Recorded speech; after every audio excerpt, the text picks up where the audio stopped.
दोस्तों गोल्डमैन सैक्स ने इंडिया के लिए ये प्रेडिक्शन की है कि वो 2075 में यूएस को टेक ओवर करके दुनिया की सेकंड लार्जेस्ट इकोनॉमी बन जाएगी। वहीं चाइना 2035 में यूएस को टेक ओवर करके दुनिया की सबसे लार्जेस्ट इकोनॉमी।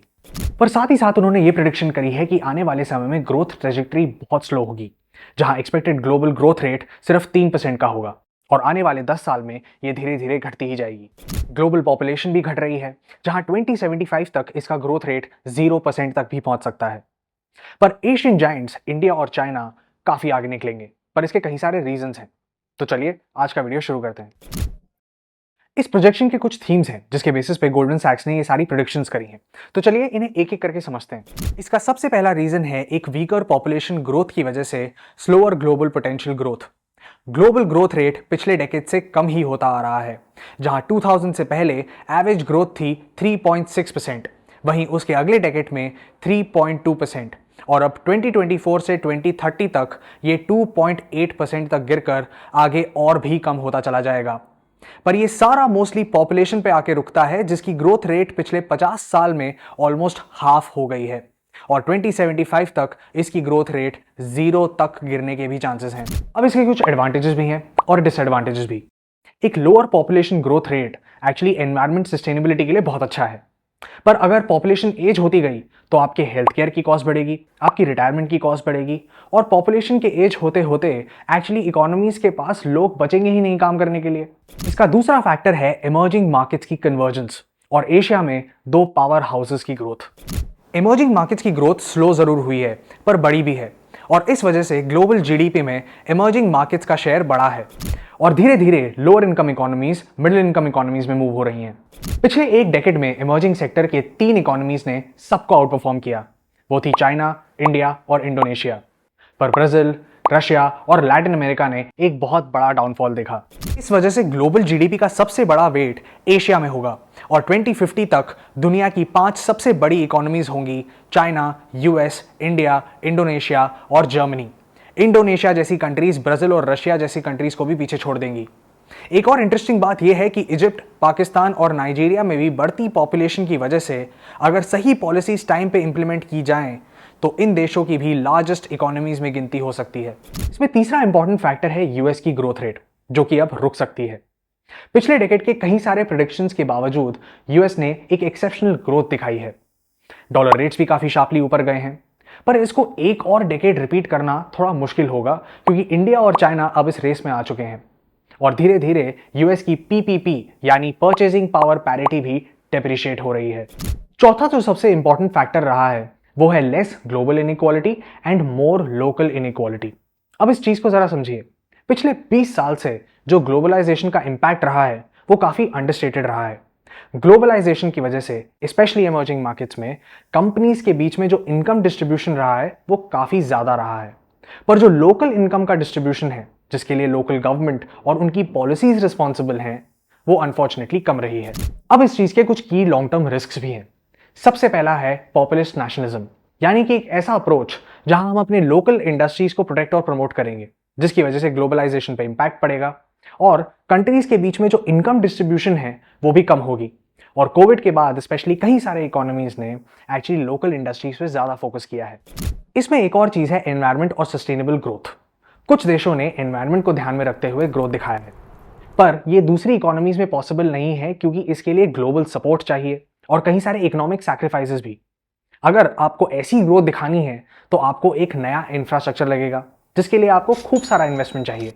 जब 2008 में रिसेशन आया तो डेवलप्ड इकोनॉमीज ने काफी स्लो डाउन एक्सपीरियंस किया, पर इमर्जिंग मार्केट्स ने इसको काफी अच्छे से सर्वाइव भी किया। इमर्जिंग और डेवलप्ड मार्केट्स का गैप भी 1990 से कम होता आ रहा है, जहां जीडीपी ग्रोथ की वैल्यू अब इमर्जिंग मार्केट्स में ज्यादा है और एशियन कंट्रीज की वैल्यू अब इसमें सबसे ज्यादा है, जिसमें चाइना पर्टिकुलरली आगे है। Middle east, Europe, Latin America और अफ्रीका में ग्रोथ बहुत कम रही है। अब आप थोड़ी क्रोनोलॉजी समझिए। 1980s और 1990s में डेवलप्ड इकोनॉमीज जैसे यूएस और वेस्टर्न यूरोप की अच्छी ग्रोथ दिखाई दी, जहां साउथ एशियन कंट्रीज भी ग्रो हो रही थी। पर Latin America, eastern Europe, Africa और सेंट्रल एशिया में अभी भी ग्रोथ और जीडीपी पर कैपिटा लो ही था। 2000s में ये थोड़ा चेंज हुआ, जहां डेवलप्ड इकोनॉमीज की GDP per capita slow down हुई और Latin America, Africa, middle east, central Asia और ईस्टर्न यूरोप में ग्रोथ एक्सेलरेट हुई। इंडिया और चाइना की 1990 से ही ग्रोथ स्टार्ट हो गई थी। 2010 से 2019 में पुअर इकोनॉमीज की ग्रोथ तेजी पकड़ रही थी, पर इमर्जिंग मार्केट्स और डेवलप्ड मार्केट्स में जीडीपी पर कैपिटा का सैचुरेशन आया। अब आते हैं एक इंपॉर्टेंट फैक्टर पे, weaker labour force and globalisation. जैसा कि हमने बताया कि average global GDP growth rate actually गिरती जा रही है और आने वाले समय में भी यही ग्रोथ रेट एक्सपेक्टेड है, पर इनके कुछ रीजंस हैं। इसमें सबसे बड़ा रीजन है लेबर फोर्स, जो कि 1990 से गिरती चली जा रही है, पर लकीली 2010 से इसने थोड़ा सा पेस पकड़ा है, पर ये कितना काफी है ये आने वाला समय ही बताएगा। दूसरा है टेक्नोलॉजिकल प्रोग्रेस, जो कि स्लो रही है और आने वाले समय में भी ये इतनी कुछ खास नहीं होने वाली। और तीसरा रीजन है ग्लोबल फाइनेंशियल क्राइसिस, जिसके बाद ग्लोबलाइजेशन में भी स्लो डाउन आ गया है। तो फिर ये ग्रोथ अचीव कैसे की जा सकती है?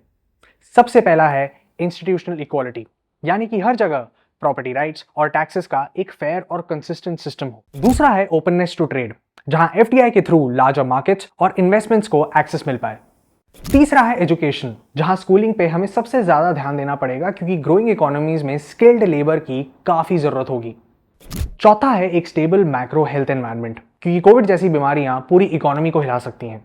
और फाइनली एक अच्छा इंफ्रास्ट्रक्चर, जहां इलेक्ट्रिसिटी, ट्रांसपोर्ट और इंटरनेट की फैसिलिटी अवेलेबल हो। अब जरा इस चार्ट को देखते हैं। इस चार्ट से गोल्डमैन सैक्स की कुछ प्रेडिक्शंस सामने आती हैं।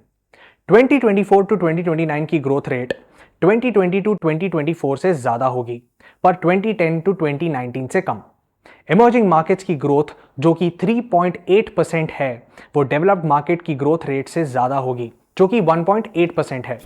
एशिया की मार्केट सबसे ज्यादा कंट्रीब्यूट करेगी, पर चाइनीज की पोटेंशियल ग्रोथ रेट में थोड़ा सा स्लो डाउन देखने को मिल सकता है, जहां इंडिया, इंडोनेशिया और फिलीपींस की ग्रोथ रेट ज्यादा लग रही है। यही अगर ईस्टर्न यूरोप, मिडिल ईस्ट और अफ्रीका में देखें तो ग्रोथ रेट स्टेबल है, पर अफ्रीका से कंट्रीब्यूशन ज्यादा लग रहा है।